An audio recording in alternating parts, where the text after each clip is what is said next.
Hello, family. I have a question for you. Is it true love or obsession? I mean, that person showing interest, are they obsessed with you or are they in love with you? Perhaps some of you have already married someone obsessed, thinking that that's a person who loves you. In this video, I'm going to break it down for you so that you understand whether somebody loves you or someone is obsessed with you. First, what is obsession? Obsession is when somebody looks at you as a necessity for their life, not as a partner. In other words, you are their oxygen, you are their life, you are their happiness, you are their sadness, you are their everything. You should make them feel loved the way they have never felt. You should actually make them feel wanted the way they have never felt. You should fulfill them. You will solve all their problems. If somebody is looking at you in that perspective, they are not in love with you, they are obsessed with you.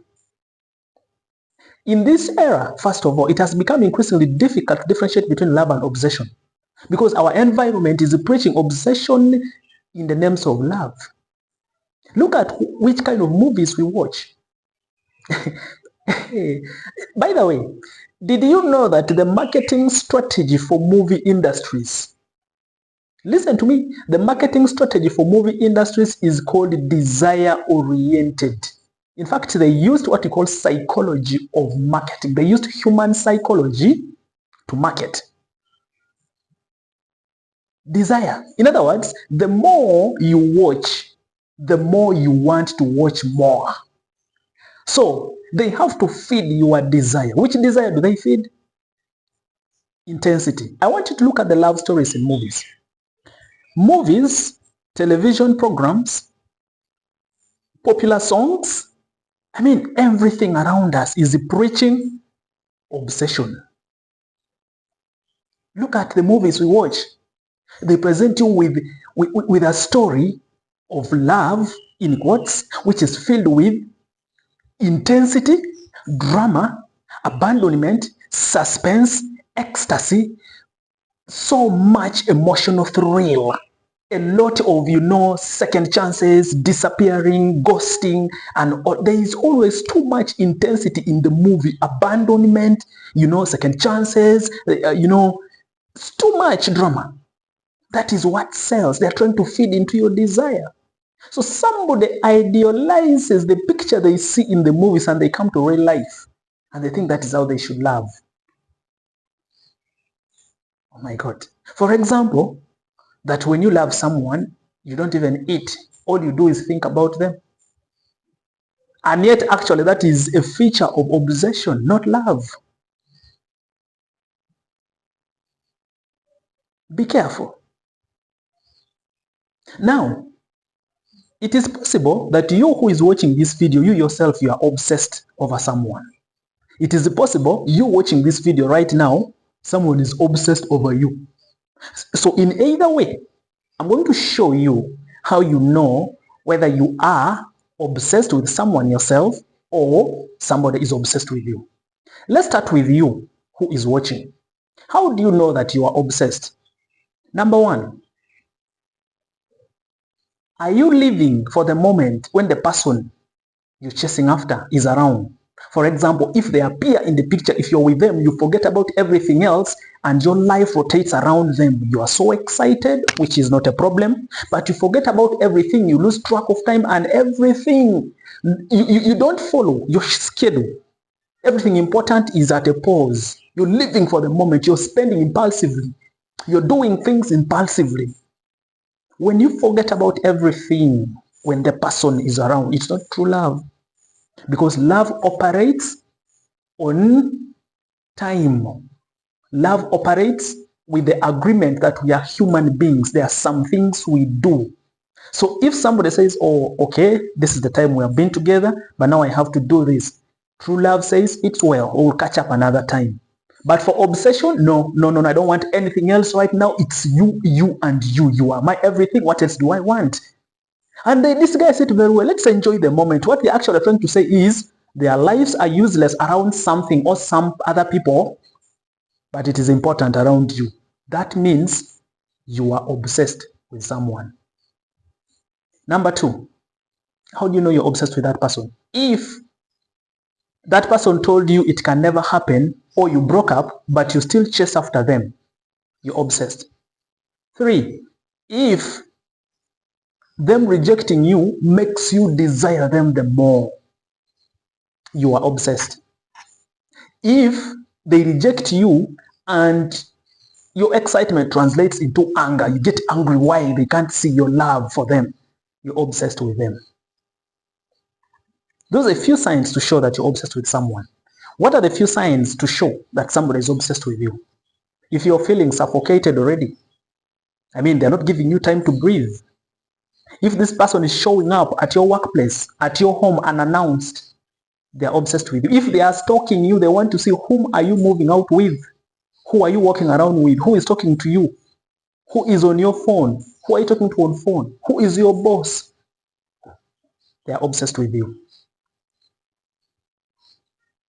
If they are giving or sending you unsolicited, unwanted calls, letters, missives, messages, gifts, and even when you said no, it won't work, you're still receiving those things, they're obsessed with you.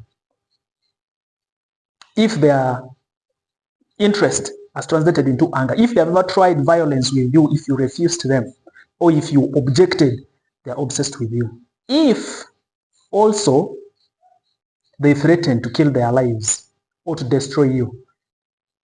You know, we tend to be flattered when someone says, oh my God, if you don't love me, I'm not going to love anybody else. No, it's not love. Don't be flattered. It's obsession.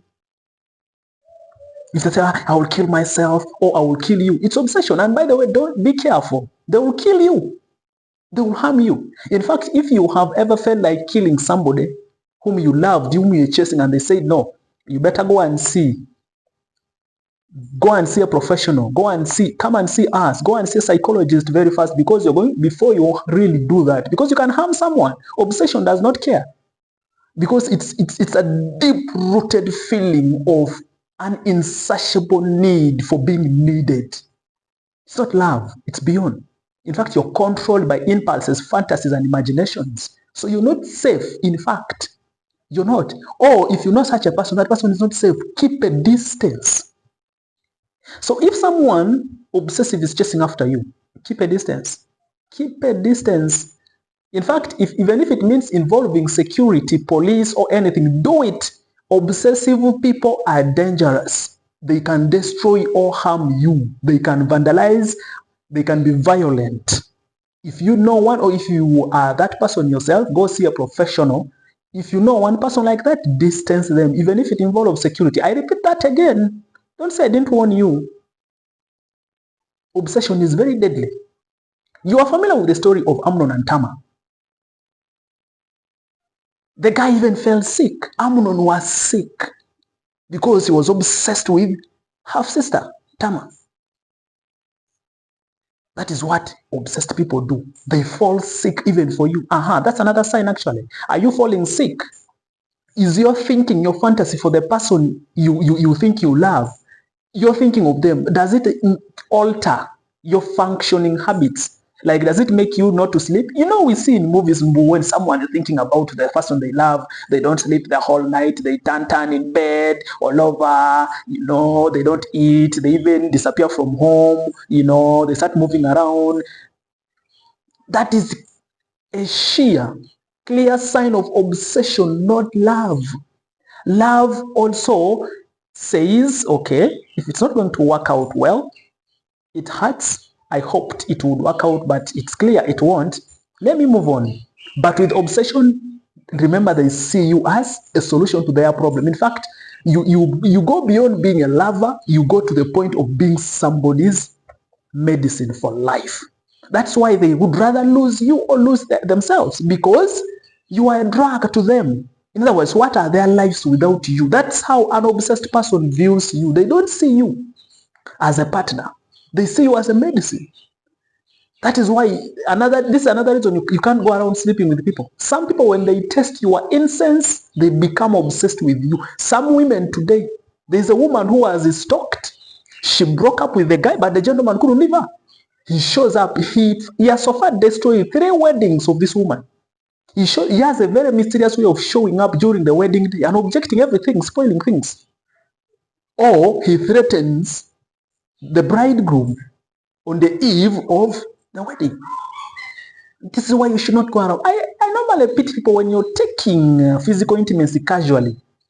You're going to land on someone who is obsessive. You let them test you and they will never let you go for life. They would rather lose themselves. They would rather die than letting you onto somebody else's arms. You will, some of you already have such people.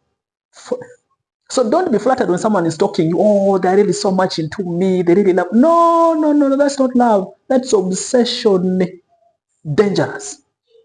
So if you know such a person, recommend and advise them to go and see a professional. If you are that person, go do it. Now, as for you, you can distance that such a person. Distance. Give both mental, physical. Change location if you have to. Obsessed people are not safe. I'm telling you. Speaking from the knowledge of how an obsessed person is. Okay? You need to understand that. All right, I hope this was helpful. I hope now you can differentiate between obsession and love. Cheers. See you.